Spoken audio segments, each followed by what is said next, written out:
Hearts and Hands by O. Henry. At Denver, there was an influx of passengers into the coaches on the eastbound B and M Express. In one coach there sat a very pretty young woman dressed in elegant taste, and surrounded by all the luxurious comforts of an experienced traveler.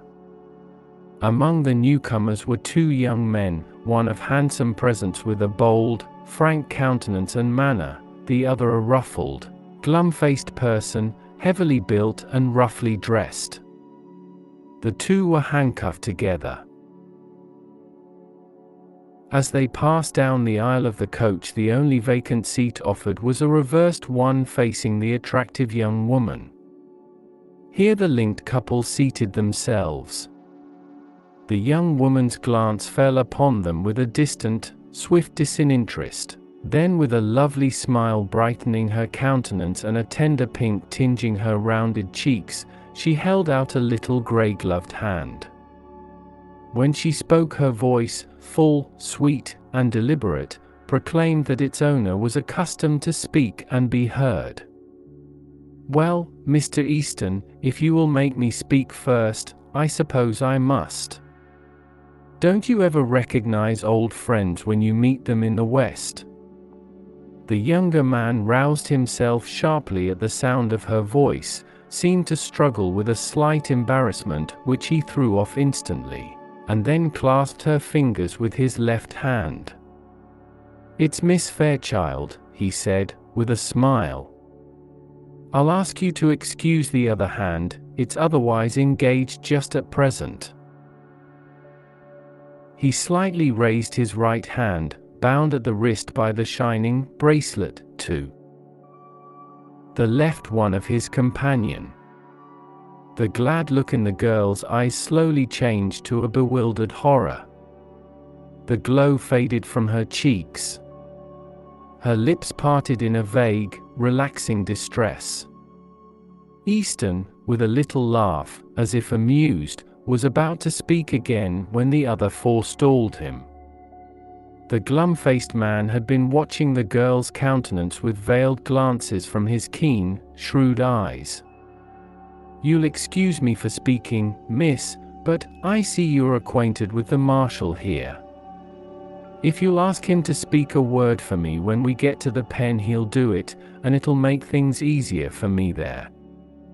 He's taking me to Leavenworth Prison. It's 7 years for counterfeiting." "Oh," said the girl, with a deep breath and returning color. "So that is what you are doing out here? A marshal?" "My dear Miss Fairchild," said Easton, calmly, "I had to do something. Money has a way of taking wings unto itself, and you know it takes money to keep step with our crowd in Washington. I saw this opening in the West, and well, marshalship isn't quite as high a position as that of ambassador, but the ambassador," said the girl, warmly, "doesn't call any more. He needn't ever have done so. You ought to know that. And so now you are one of these dashing Western heroes, and you ride and shoot and go into all kinds of dangers. That's different from the Washington life. You have been missed from the old crowd."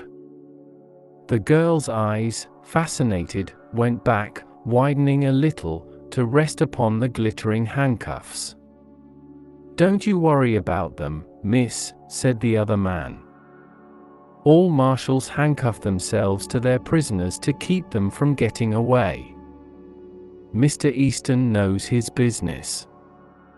"Will we see you again soon in Washington?" asked the girl. "Not soon, I think," said Easton. "My butterfly days are over, I fear." "I love the West," said the girl irrelevantly. Her eyes were shining softly. She looked away out the car window. She began to speak truly and simply without the gloss of style and manner. "Mama and I spent the summer in Denver." She went home a week ago because father was slightly ill. I could live and be happy. In the West. I think the air here agrees with me. Money isn't everything. But people always misunderstand things and remain stupid, say, Mr. Marshall, growled the glum-faced man.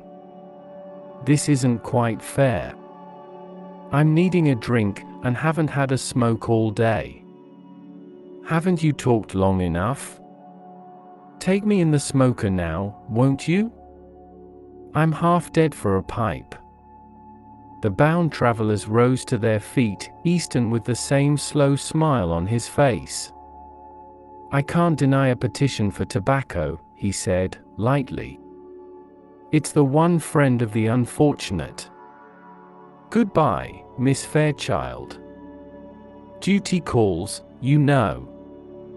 He held out his hand for a farewell. It's too bad you are not going east, she said, reclothing herself with manner and style. But you must go on to Leavenworth, I suppose? Yes, said Easton, I must go on to Leavenworth. The two men sidled down the aisle into the smoker. The two passengers in a seat nearby had heard most of the conversation. Said one of them, that Marshall's a good sort of chapter. Some of these Western fellows are all right. Pretty young to hold an office like that, isn't he? Asked the other. Young, exclaimed the first speaker, why, oh. Didn't you catch on? Say, did you ever know an officer to handcuff a prisoner to his right hand?